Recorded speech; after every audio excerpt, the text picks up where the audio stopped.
Proud feel होना चाहिए। देखिए ये जो भारत देश है ना, दीपाली शाह क्या बोली है जानते हैं?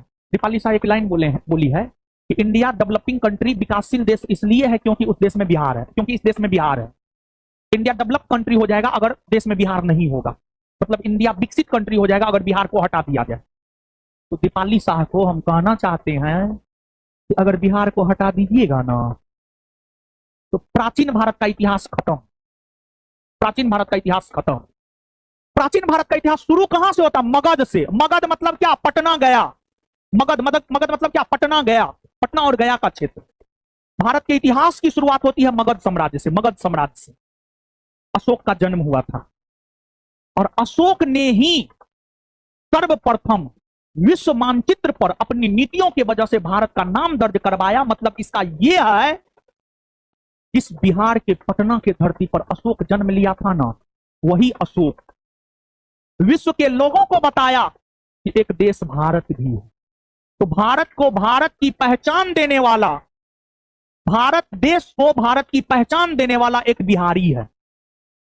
इस वजह से आपको गर्व होना चाहिए। दूसरी बात, बिहार ज्ञान की भूमि रही है, ज्ञान की भूमि, ज्ञान की भूमि। इस बिहार की धरती पर ही महात्मा बुद्ध को ज्ञान की प्राप्ति हुई है। महात्मा बुद्ध को ज्ञान की प्राप्ति हुई है। जिस महात्मा बुद्ध को क्या कहा जाता है जानते हैं?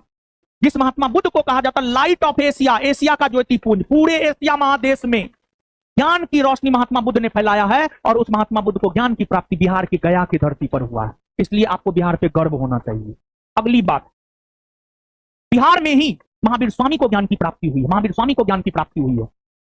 बिहार में ही गुरु गोविंद सिंह का जन्म हुआ है। सिख धर्म के 10वें और अंतिम गुरु गोविंद सिंह का जन्म बिहार में हुआ है। आप सोच करके देखिए, बिहार बौद्धों की भूमि है, बिहार जैनियों की भूमि है, बिहार सिखों की भूमि है। इतनी समरसता कौन राज्य में मिलेगा? कहां मिलेगा इतनी समरसता? कहीं नहीं मिलेगा। और अगली बात और आप जानिए, देश में शासन प्रशासन संविधान के तहत चलता है और संविधान से बड़ा कोई नहीं है, चाहे मोदी जी ही क्यों ना हो। संविधान से बड़ा कार्य है कैसे? आज दीपाली शाह को जो सरकारी नौकरी मिला है उसमें बिहार की सरकार का बहुत बड़ा योगदान है। कैसे बिहार की सरकार का योगदान है आप समझिएगा। आपको पता है बिहार में महिलाओं को सरकारी नौकरी में आरक्षण मिला है? पता है आपको यह बात?